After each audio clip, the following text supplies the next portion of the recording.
बातमीपत्राच्या सुरुवातीलाच बातमी आहे देहूमधून। तर जगद्गुरू संत तुकाराम महाराजांचा 378वा सदेह वैकुंठ गमन सोहळा म्हणजेच बीज सोहळा आज देहू नगरीमध्ये पार पडतोय।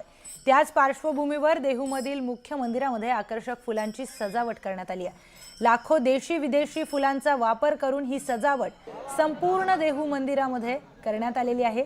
मंदिर परिसरामध्ये संत तुकाराम महाराजांचं फुलांनी तयार केलेले चित्र देखील करण्यात आले। मुख्य मंदिरातील प्रवेशद्वाराजवळच हे संत तुकाराम महाराजांचे फुलांमध्ये चित्र रेखाटण्यात आले आहेत। याच ठिकाणावरून आढावा घेतलाय आमचे प्रतिनिधी गणेश दुडम यांनी। पाहूयात। जगद्गुरू संत तुकाराम महाराज यांचा बीज सोहळा आज होणार आहे। त्यासाठी देहू देवस्थानकडून संपूर्ण तयारी झालेली आहे। आपण जर देहूच्या मुख्य मंदिरात आल्यावर भाविकांना ही जगद्गुरू संत तुकाराम महाराजांची ही प्रतिमा दिसत आहे, कारण ही प्रतिमा संपूर्ण फुलामध्ये सजवण्यात आलेली आहे। विविध रंगांची फुलं येते या प्रतिमेमध्ये सजवण्यात आलेली आणि जगद्गुरू संत तुकाराम महाराज यांचा हुबेहूब अशी ही प्रतिमा येते तयार करण्यात आलेली। त्यामुळे जो भाविक प्रथम देहूच्या मुख्य मंदिरात येतो तो या ठिकाणी येऊन नतमस्तक होतो आणि तुकाराम महाराजांना साकडे घालतो। त्यानंतरच ते पुढे पांडुरंगाच्या दर्शनासाठी जात आहे। आपण जर पाहायला गेलं अवघ्या काही तासावर हा बीज सोहळा आल्यामुळे संपूर्ण देहू नगरी आता सज्ज झालेली आहे। तसेच मोठ्या संख्येने भाविक भक्तही देहूमध्ये दाखल झाल्याचे चित्र आपल्याला दिसून येत आहे। गणेश दुडम, न्यूज 18 मराठी, देहू। तर जगद्गुरू संत तुकाराम महाराजांचा बीज सोहळा अवघ्या काही वेळामध्ये सुरू होणार आहे। त्यासाठी वारकऱ्यांची मांदी याळी देहू नगरीमध्ये पाहायला मिळते। अवघी देहू नगरी या बीज सोहळ्यासाठी सज्ज झाली आहे। सभा मंडपामध्ये कीर्तन होऊन त्यानंतर पालखी मुख्य मंदिरातून बाहेर पडून वैकुंठ स्थानी जाईल। त्यापूर्वी सभा मंडपामध्ये पालखीची आकर्षक अशी फुलांनी सजावट करण्यात आली आहे। याच ठिकाणावरून आढावा घेतला आमचे प्रतिनिधी गणेश दुडम यांनी। जगद्गुरू संत तुकाराम महाराज यांच्या बीज सोहळ्याला अवघ्या काही मिनिटात सुरुवात होणार आहे। त्यासाठी संपूर्ण देहू नगरी सज्ज झाल्याचं चित्र आपल्याला दिसून येत आहे। आपण जर पाहायला गेलो तर मुख्य सभागृहामध्ये ही पालखी ठेवण्यात आली। ही पालखी आता काही वेळातच वैकुंठ गमन मंदिर म्हणजे जो बीज सोहळा कार्यक्रम होणार आहे त्या ठिकाणी आता जाणार आहे। तर त्यासाठी संपूर्ण राज्यभरातून जर आपण पाहिलं तर लाखो भाविक भक्त या देहूमध्ये दाखल झालेले आहेत। या सभा मंडपामध्ये भजन कीर्तनही सुरू आहे। तर आपण जर वरच्या साईडला बघितलं तर आकर्षक अशी फुलांची सजावट करण्यात आलेली आहे। या फुलांच्या सजावटीमध्ये एक आकाशकंदिली लावण्यात आलेलं आहे, ज्यामध्ये छत्रपती शिवाजी महाराज आणि संत तुकाराम महाराज यांचं चित्र लावण्यात आलेले।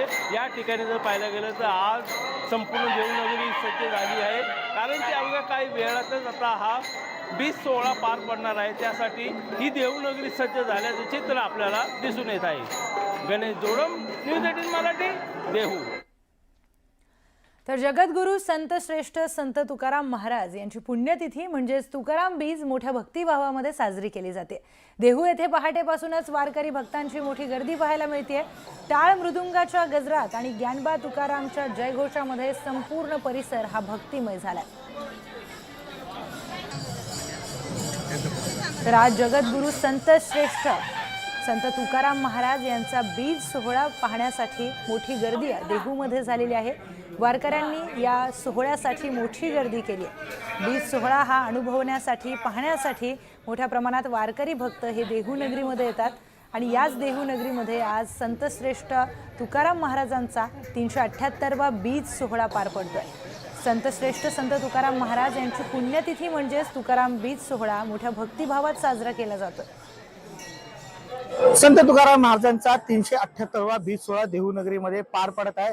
त्यासाठीच आपण जर पाहत असाल तर राज्यभरातून लाखो वारकरी सध्या देहू नगरीमध्ये दाखल झालेत आणि त्यांच्या मुखात पांडुरंगाचा आणि तुकारामाचा जयघोष असल्याचं आपल्याला पाहायमध्ये आपण जर पाहिलं तरी संपूर्ण जी मोठी लाईन दिसत आहे ती मुख्य मंदिरात पांडुरंगाच्या आणि तुकाराम महाराजांच्या दर्शनासाठी थांबल्याचं आपल्याला दिसून येत आहे। मोठ्या प्रमाणात या ठिकाणी भाविक आहे, त्यांच्या मुखात जे आहे ते ज्ञानोबा माऊली तुकारामाचा जयघोष आहे। त्यांच्याशी बोलण्याचा आपण प्रयत्न करूयात। महाराज, कुठून आला तुम्ही? बेबेडोळ मावळ, मावळातल्याच। समाधान वाटतं, कारण माझा जन्मच तुकाराम महाराजांच्या भूमीतला आहे। कर्मभूमी आणि कर्मभूमी पण इथलीच आहे, त्यामुळे खूप समाधान वाटतं। आपण जर पाहिलं तर काही वेळातच या ठिकाणी जे महाराजांच्या पादुका आहेत ते मुख्य मंदिरातून जे आहे ते वैकुंठ गमनस्थान म्हणजे गोपाळपुरा या ठिकाणी नेण्यात येणार आहे. आबा कुठून आला? तुम्ही कुठून आला मावशी? पंढरपूर. पंढरपूर. चांगलं वाटतं इकडे आल्यावर? काय वाटतं? चांगलं वाटतं. बाबा कुठून आला तुम्ही? धाराशिव जिल्हा. पांडुरंगाचे दर्शन झालं का? हो, कसं वाटलं दर्शन घेऊन? आनंद वाटला. काय मागणी मागितलं देवाकडे? देवाकडे मागितलं की महायुद्ध होऊ नये जगामध्ये. पण जर पाहिलं तर हे भाविक आहेत यांच्याही मनात एक इच्छा आहे की जगात जे युद्ध पेटेल ते युद्ध होऊ नये असं साकडं जे आहे ते आता पांडुरंगाकडे आणि तुकाराम महाराजाकडे हे भाविक करतानाच आपल्याला दिसून येत आहे. Video journalist Imran sir, news 18 मराठीसाठी अनिश शेख देऊ.